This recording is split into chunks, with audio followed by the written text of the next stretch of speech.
하나님의 말씀 사도행전 1장 6절에서 11절입니다. 사도행전 1장 6절에서 11절 한 목소리로 합독하시겠습니다. 그들이 모였을 때에 예수께 여쭈어 이르되 주께서 이스라엘 나라를 회복하심이 이때니까 하니 이러시되 때와 시기는 아버지께서 자기의 권한에 두셨으니 너희가 알 바 아니요 오직 성령이 너희에게 임하시면 너희가 권능을 받고 예루살렘과 온 유대와 사마리아와 땅끝까지 이르러 내 증인이 되리라 하시니라. 이 말씀을 마치시고 그들이 보는데 올려져 가시니 구름이 그를 가리어 보이지 않게 하더라. 올라가실 때에 제자들이 자세히 하늘을 쳐다보고 있는데 흰옷 입은 두 사람이 그들 곁에 서서 이르되 갈릴리 사람들아 어찌하여 서서 하늘을 쳐다보느냐. 너희 가운데서 하늘로 올려지신 이 예수는 하늘로 가심을 본 그대로 오시리라 하였느니라. 아멘. 영상을 먼저 보시겠습니다. 강원도 산불 피해자들을 위해 써달라며 얼마 전 재해구호협회에 손편지와 함께 2억 원 수표가 전달됐습니다. 편지의 주인공은 남대문 시장에서 자수성가한 이남림 할아버지. 2002년부터 남몰래 65억 원을 기부해온 남대문 기부왕입니다. 방송 인터뷰는 한 번도 하지 않았던 그가 처음으로 MBC 카메라 앞에 섰습니다. 이남림 할아버지의 이야기를 한번 들어보시죠. 폐지에서 만원 얼마 벌어가지고 5천 원을 벌어가지고 남는 거 1년치 벌어가지고 이렇게 꾸부려가지고 다니면서 에다가 진짜 그분들이 진짜 이런 인터뷰를 하고 나름을 아는 사람이고 정말 훌륭한 분들입니다. 그분을 위해서 이렇게 하셔야지. 저를 선택 잘못하셨어요 오늘은.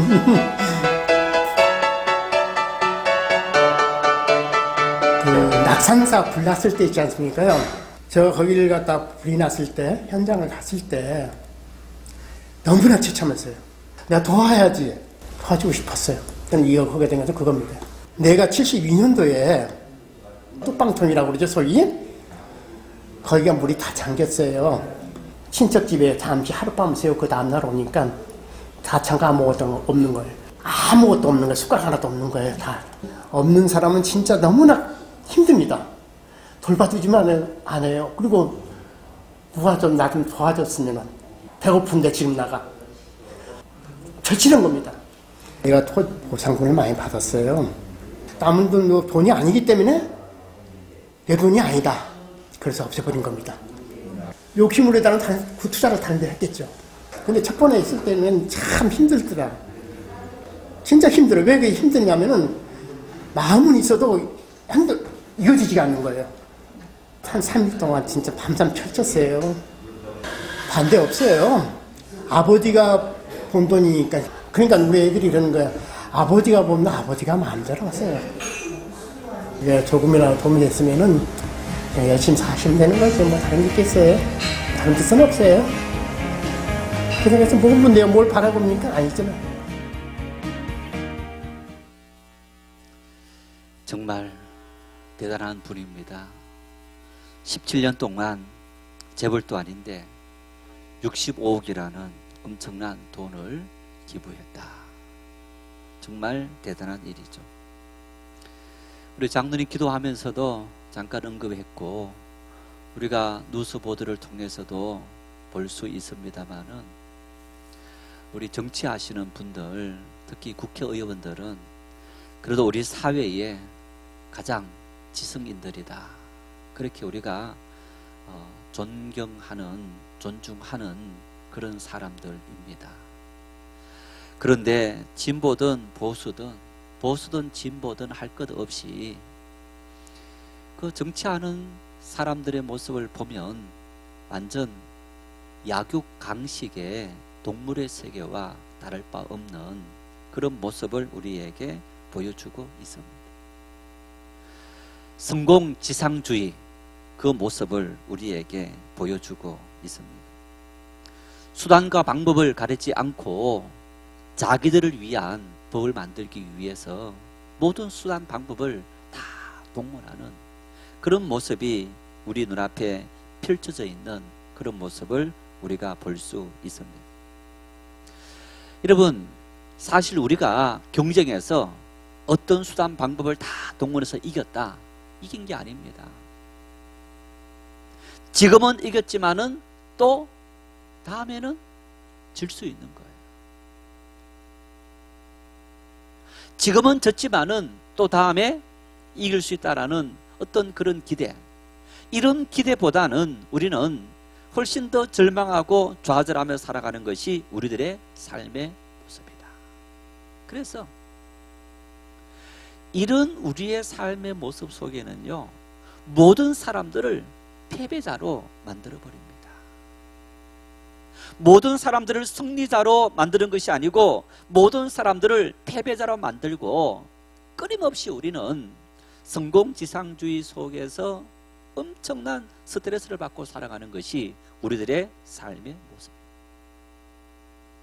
이런 우리들의 삶의 모습 속에서 정말 17년 동안 65억, 엄청난 돈을 기부했는데 이런 아름다운 손길이 있다는 것은 정말 우리 마음들을 훈훈하게 만들고, 그래도 이런 분들이 있기 때문에 우리가 세상을 살아갈 수 있는 힘이 되고 이유가 될 수 있는 것을 우리가 볼 수 있습니다.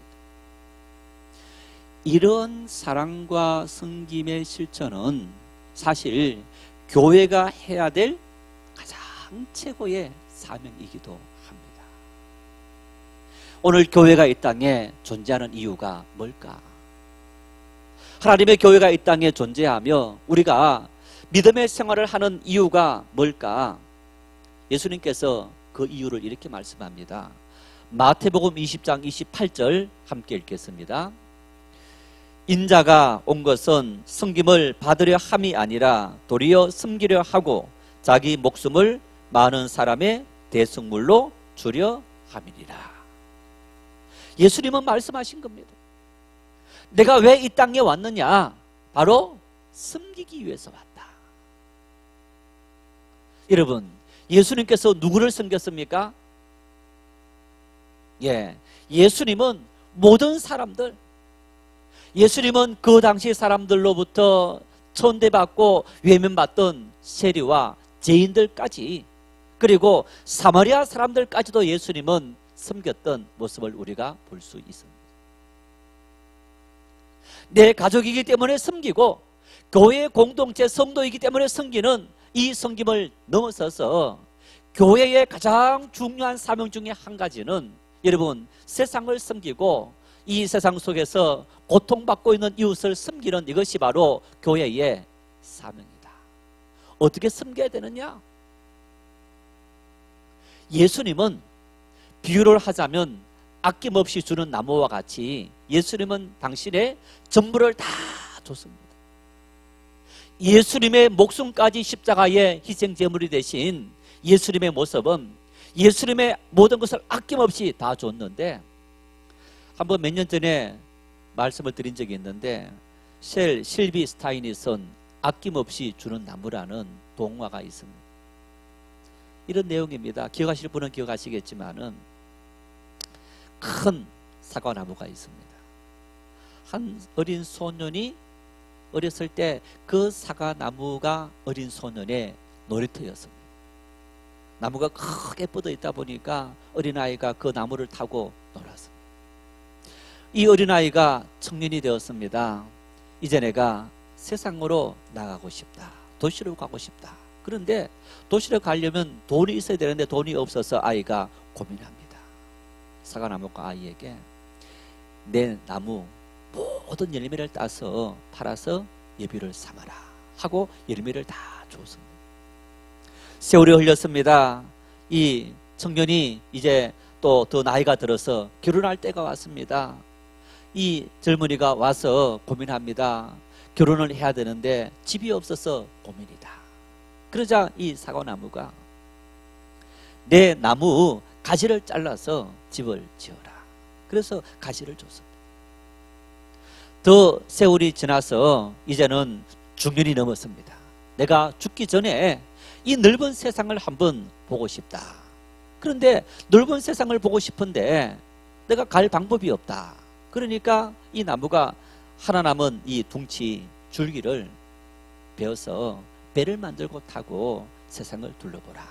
그래서 그 나무 둥치를 베어서 배를 만들어서 세상을 둘러보러 갔습니다. 이제 지팡이를 들고 늙은 노인의 모습을 해서 나타났습니다. 이제는 아무것도 할 수 없는 그런 모습인데 이 그루터기만 남은 이 나무가 여기 앉아서 너 인생의 힘든 것을 다 쉬어라. 그런 동화 이야기인데 한마디로 말하면 아낌없이 다 주는 거. 열매부터 가지, 줄기, 그리고 마지막 남은 둥치, 그루터기까지도 그 아이를 위해서 다 베풀어줘. 예수님이 바로 이런 삶이었고 교회가 바로 이러한 삶을 실천해야 되는 것이 교회의 사명임을 우리 모두 자각하고 그런 사명감을 가지고 세상을 섬길 수 있기를 바랍니다.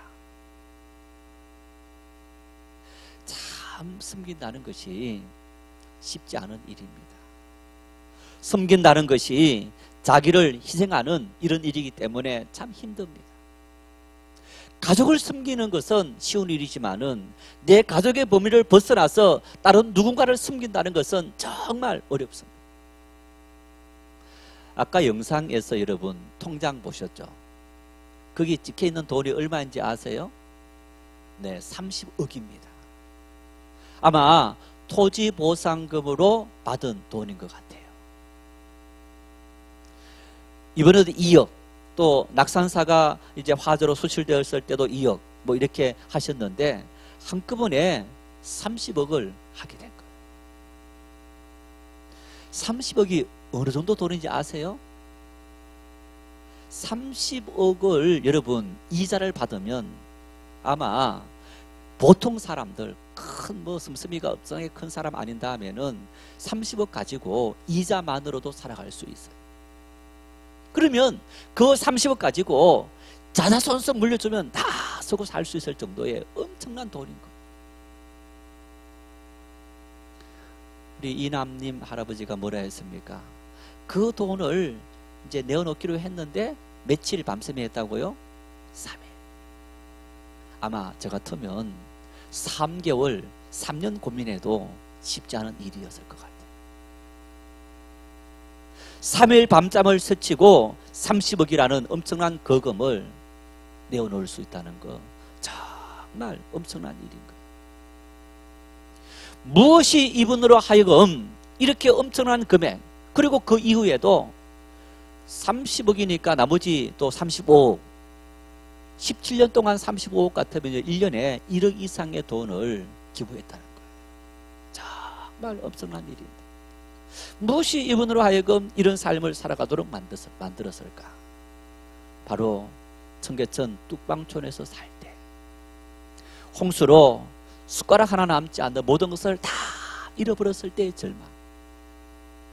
정말 누군가가 밥 한 끼라도 빵 한 조각이라도 주먹밥 하나라도 도와줬으면 좋겠는데 그것 하나 도와줄 수 없는 그 처절한 절망의 상황.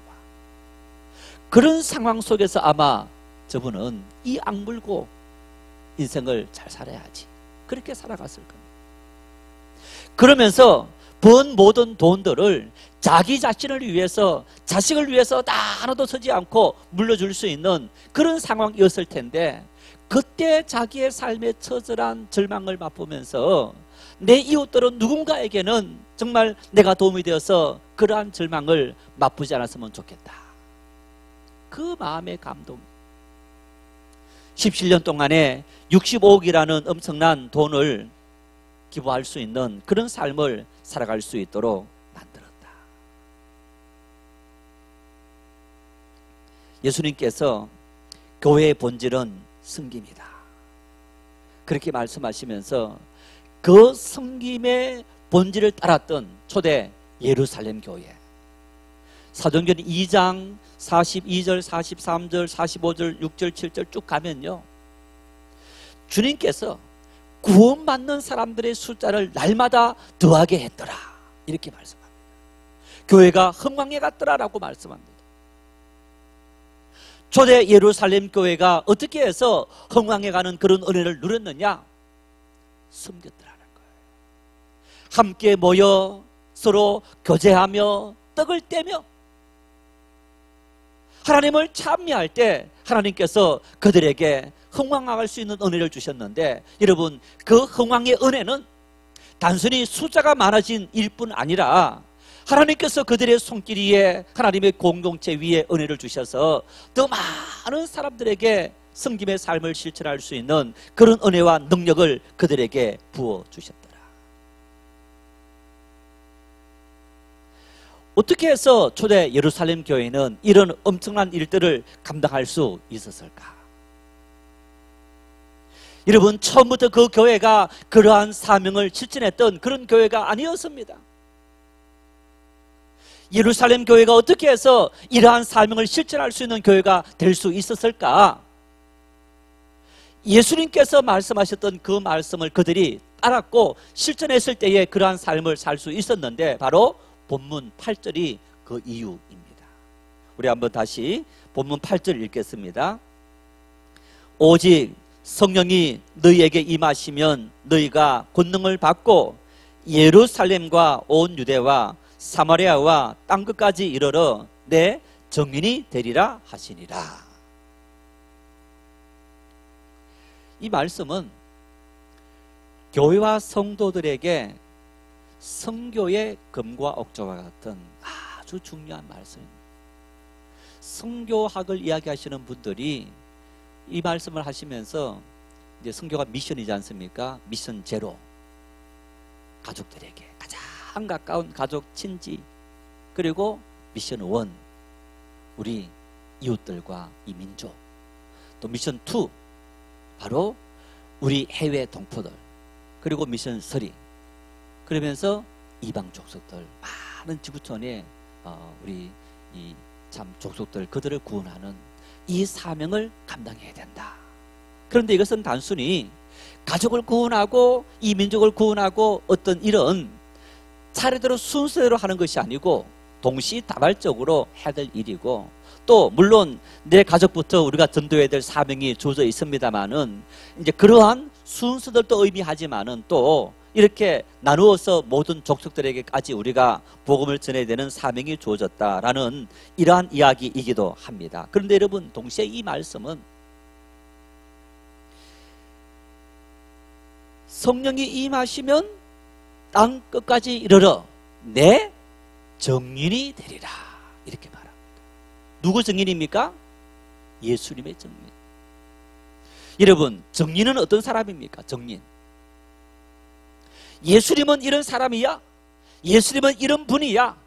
예수님께서 우리를 위해서 이 일을 행하셔서 그 사실을 보증하는 사람, 그 사실을 이 증거, 자기의 어떤 소신, 자기의 목숨까지 내걸고 그 사실을 확증하는 사람, 이 사람이 바로 증인인 거예요. 여러분, 그러한 삶을 살기 위해서 먼저 자기의 삶을 통해서 그런 모습이 나타나야 되겠죠. 그러면 예수님께서 우리에게 원하시는 일이 어떤 일입니까? 새 계명을 너희에게 주노니 너희가 서로 사랑해라. 내가 온 것은 섬김을 받으라함이 아니라 섬기러 왔다. 내가 십자가를 지야만 이 모든 죄를 대신하고 온 세상을 구원할 수 있다.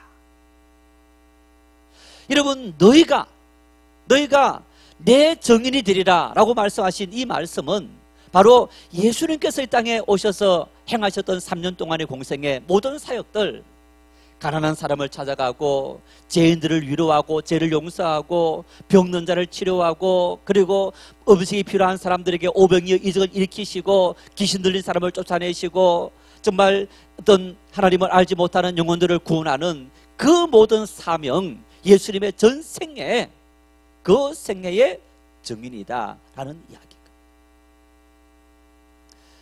1부 때 물어봤더니 대답을 잘했는데, 여러분, 가족들에게 전도하는 것이 쉽습니까? 어렵습니까? 네? 어렵다. 가족들에게 전도하는 것이 어렵다. 자, 부모가 자식을 키우는 것이 어렵습니까? 쉽습니까?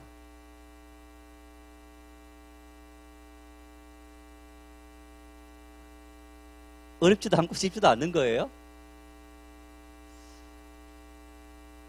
자식을 키우는 것이 어려울까요? 자식에게 전도하는 것이 어려울까요? 네. 실질적으로는 뭐가 더 어려운 거예요? 네, 키우는 것이 더 어려운 거예요. 하루 이틀 아니잖아요. 긴 세월 자식 키우고 컸다고 뭐 이제 결혼시켜서 독립시켰다고 끝나는 것이 아니고 계속적으로 관심 가지고 집사람이 그럽디다. 뭐 옛날에는 아들 둘 있으면 뭐 이렇게 이 수저 같은 걸 비유하면 뭐 흙수저니 그러니까 아들 딸이 있고 딸이 있고 이렇게 하면 아들이 제일 못하대요. 그런데 요즘은 달라졌는데 여러분 결혼해서 자식이 아이를 낳으면 누가 아이를 봐줍니까? 시어머니가 봐줍니까? 친정어머니가 봐줍니까? 네, 친정엄마가 봐준대요. 그래서 아들 둘이 있는 사람은 애기 봐줄 일이 없어갖고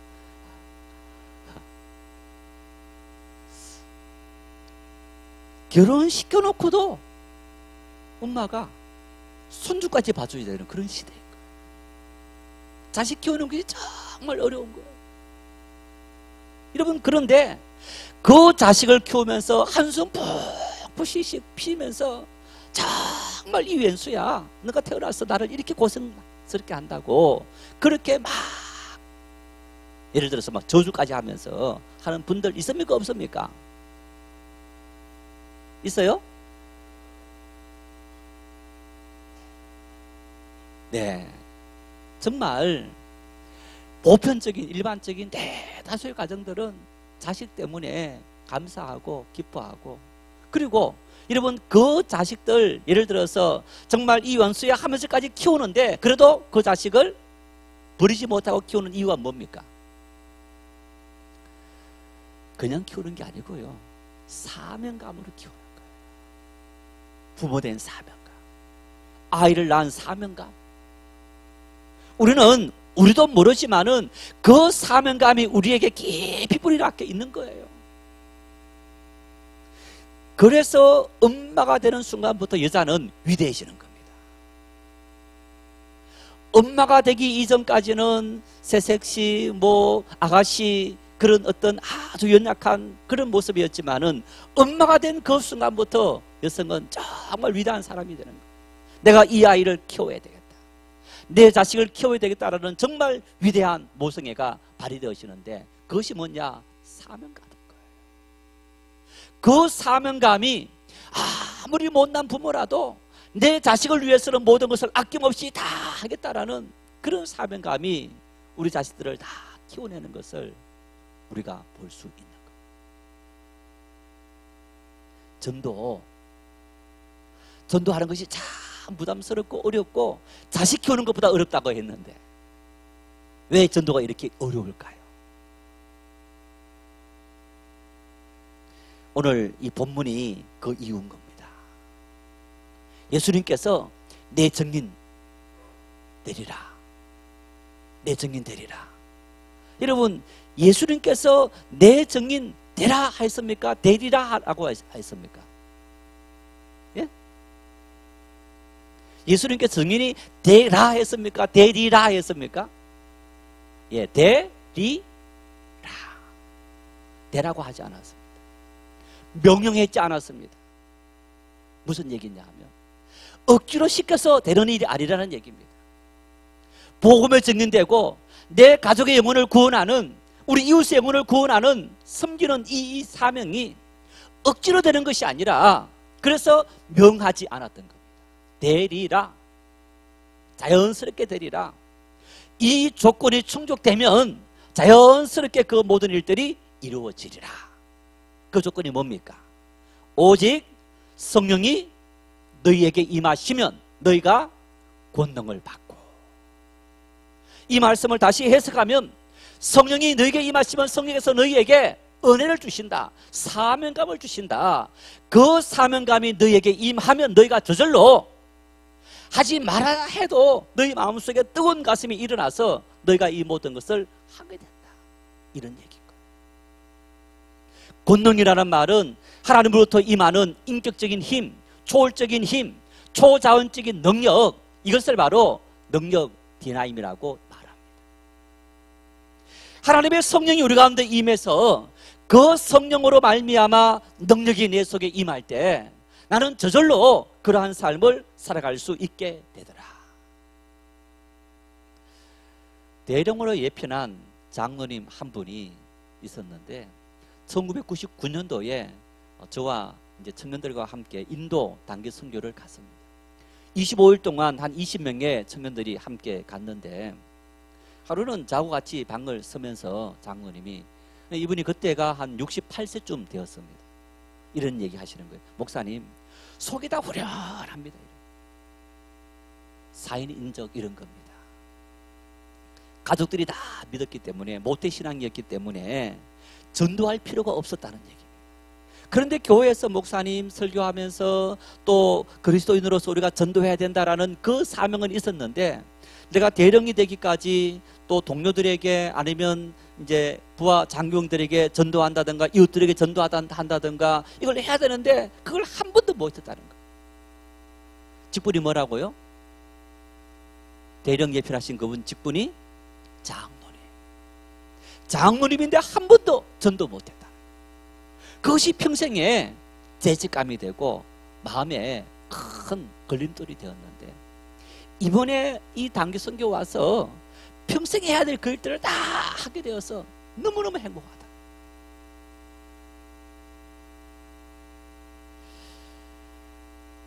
청년 사역을 하면서 이런 경험을 했습니다.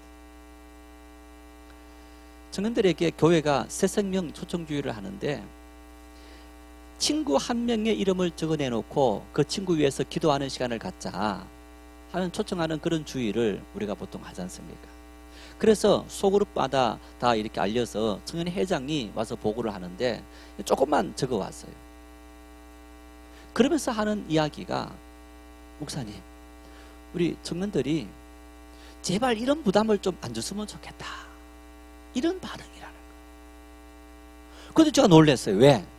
그 한 해 전에 청년들하고 여름에 8월달 첫째 주가 되면 무조건 한 주일 동안 농촌 봉사활동을 하는 거예요. 제가 그때 했을 때가 20회, 20년 동안 청년들이 매년 빠지지 않고 한 거예요. 20년을 하면서 제가 청년들에게 조금 방법을 조금 바꾸자. 그래서 땀 흘려 봉사하는데 좀 시간을 이렇게 잘 맞추면 너희들을 위해서도 하루 정도는 시간을 가질 수 있겠다 하고 같이 임원들하고 상의해서 진행을 하는데 청년들에게 이런 반응이 생겼어요. 목사님, 우리는 그 하루도 우리 위해서 쓰지 않고 전도했으면 좋겠습니다. 낮에는 오전에는 도배해주고 그리고 오후에는 이제 밭에 가서 긴 베기 하든지 그리고 고추를 따주든지 그런 일을 하고 저녁에는 가정들마다 다 방문해서 전도하는 거예요. 하루만 줄이자 했는데 그 청년들이 그 하루도 줄이지 않고 나머지 열심히 합시다 라고 이야기하는 거예요. 아니 이 장로님이 왜 그렇게 바뀔 수 있었고 이 청년들이 왜 이렇게 이중적인 행동을 보일 수 있는 겁니까? 보십시오. 장로님이 이른이 다 가까워져 가면서 인도 단기 선교 25일 동안 한다. 이게 쉬운 일 아닙니다.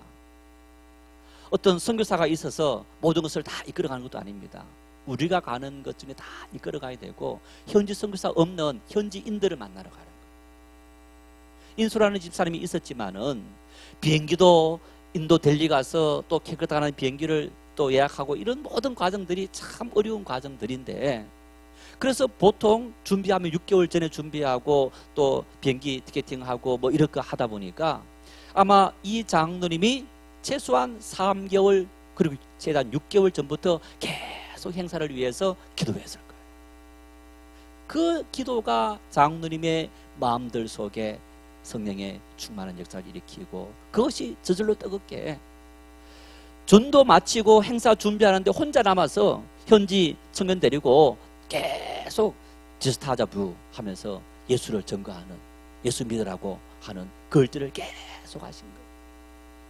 청년들이 이런 봉사활동을 하면서 2달 동안 청년들이 례금식 기도를 하고, 그리고 매일 5시, 그때 되면 방학쯤 되어지니까 청년들이 매일 5시 와서 기도로 준비하는 거예요.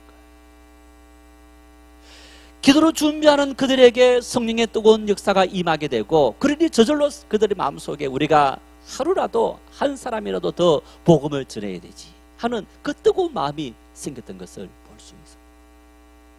예수님께서 말씀했던 것처럼 우리가 예수님의 증인이 되는 일이 내 의무로, 내가 장로이기 때문에, 내가 목사이기 때문에, 내가 집사이기 때문에, 내가 청년 임원이기 때문에 할 수 있는 것이 아니고, 하나님의 성령이 우리에게 임하면 저절로 그러한 삶을 살아가도록 성령께서 우리의 모든 마음을 변화시켜 간다는 것. 우리 제자학교를 하는데 제자학교 교재를 가지고 하고, 그리고 존 스토더 목사님이 쓴 제자도라는 책을 지금 이제 우리 또 7기 하시는 분들 같이 나누고 있는데, 그 내용 중에 닮음이라는 주제가 있어요. 8장인데 그 중에서 이제 닮음이라는 챕터가 있는데 이런 이야기를 해요. 영국의 유명한 작가,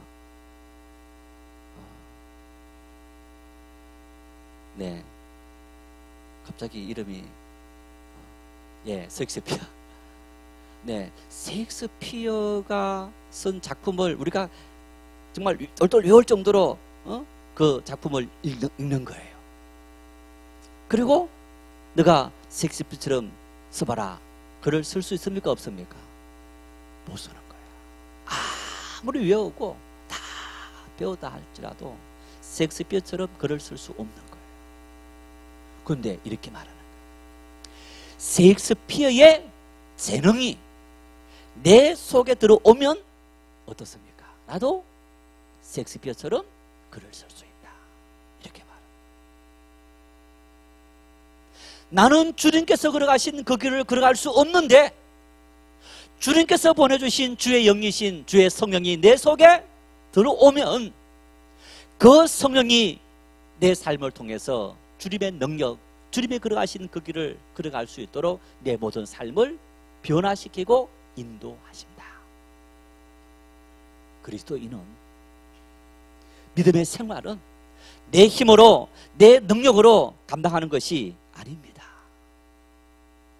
주의 성령이 우리에게 들어오시면 그 성령이 우리 가운데 하나님의 놀라운 일들을 이루시는 줄 믿으시기를 바랍니다. 그래서 여러분, 유명한 정말 위대한 설교가죠, 찰스 스펄전이 이런 말을 했습니다. 하나님의 영이 없이는 우리는 아무것도 할 수 없다. 마치 수액이 마른 나무가지처럼, 바람 없는 바다의 돛배처럼, 끄는 말을 잃어버린 마차처럼, 불씨 없는 숯덩이처럼 우리는 아무데도 쓸모없다. 배가 있어요. 돛대로 움직이는 돛담배입니다. 여러분, 정말 아무리 크고 넓은 돛대를 준비해도 배가 움직이지 않아요. 왜? 바람이 없어서. 꼼짝 못하는 거예요. 바람이 불어야 되는 거예요. 좋은 마차가 준비되어 있습니다. 화려한 마차가 준비되어 있어요. 그런데 말을 끄는 마차가 없으면 소용이 없어요.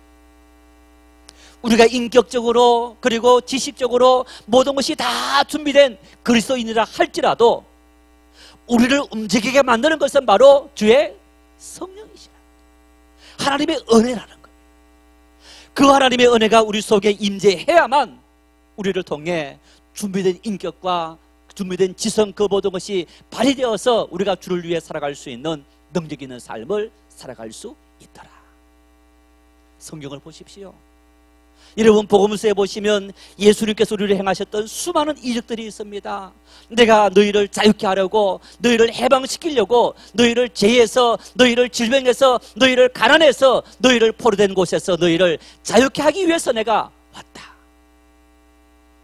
자유케 하기 위해서 내가 너희들에게 성령을 보낸다. 누가복음 4장 18절 19절에 그렇게 말씀합니다. 여러분, 문제는 바로 하나님께서 우리에게 주시는 그 보혜사 성령, 성령이 우리에게 임재하느냐 임재하지 않느냐가 문제예요. 하나님은 우리에게 놀라운 은혜를 풍성히 부어주셨는데 그 주시는 하나님의 은혜를 내가 누리기 위해서는 하나님의 성령이 나에게 임하고 그리고 그 성령이 나에게 하나님의 능력이 되고 은혜가 될 때 우리는 이 땅을 살아가면서 주님의 정의는요, 아까 이야기처럼 이렇게 전하는데 뭘로 전하느냐? 삶으로, 행동으로. 단순히 말로만 아니라 행동으로, 삶으로 보여줘야 되는 겁니다. 내 삶이 복음이 되고 내 삶이 예수님 모습이 되는데 내가 어떤 삶을 살아가느냐? 기쁨으로, 감사함으로, 행복하게, 긍정적으로. 어떤 삶의 상황 속에도 기쁨으로 살아갈 수 있는, 행복하다, 사랑한다, 섬기며 살아가는 그런 능력이 나에게 임하는, 여러분, 그 모습이 우리가 가족들에게, 이웃들에게 세상에 보여줘야 될 복음인 거예요. 그런데 그 복음은 내 힘으로 막 강제로 하는 게 아니고 하나님의 성령이 임하면 저절로 이루어진다는 거예요. 그래서 예수님은 우리에게 말씀합니다. 성령을 받으라. 성령을 받으라. 사도행전 1장 4절 말씀을 같이 읽겠습니다. 사도와 함께 모이사 그들에게 분부하여 이르시되 예루살렘을 떠나지 말고 내게서 들은 바 아버지께서 약속하신 것을 기다리라. 그것이 바로 성령인 거예요. 그리고 성령이 임하시면 너희가 권능을 받고 내 증인이 되리라. 성도 여러분, 우리에게 무거운 짐을 짊어주기 위해서 주님 믿으라 한 게 아닙니다. 짐을 벗겨주시고 또 짐이 있다면 능히 그 짐을 이길 수 있는 힘을 우리에게 하나님은 주신 거예요. 그분이 바로 하나님의 성령인 거예요. 그 성령 힘입어 살아갈 때 우리는 능히 세상을 이기고 어떤 인생의 어려움 속에도 기뻐하고 감사할 수 있는 그런 놀라운 능력의 사람으로 살아갈 수 있게 되는 거예요. 우리 모두 그런 은혜의 사람들이 다 될 수 있기를 바랍니다.